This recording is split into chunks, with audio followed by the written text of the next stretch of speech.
એકના 35 વિમાન ઉપડ્યું એકના 44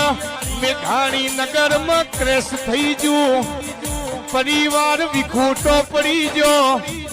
નતું વિચાર્યું નતું ધાર્યું એવું 10 મિનિટમાં કોક કુટુંબથી જુદું પડી ગયું કોક ભાઈ ભોવરથી કોક માવતરથી સીધું પડી ગયું અમદાવાદથી લંડન વિમાન ઉપડ્યું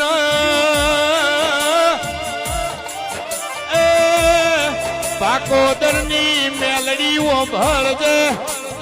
ઇનો પરિવાર વાટ જુઓ કે ગુજરાતથી ભાઈ વેમનમાં બેઠા છે હજુ તો એરપોર્ટ થી મેલીના પાર્કિંગમાં વલ્યાના હમાસાર આયા કે મેઘાણી નગરમાં આપણો પરિવાર ખોવાઈ ગયો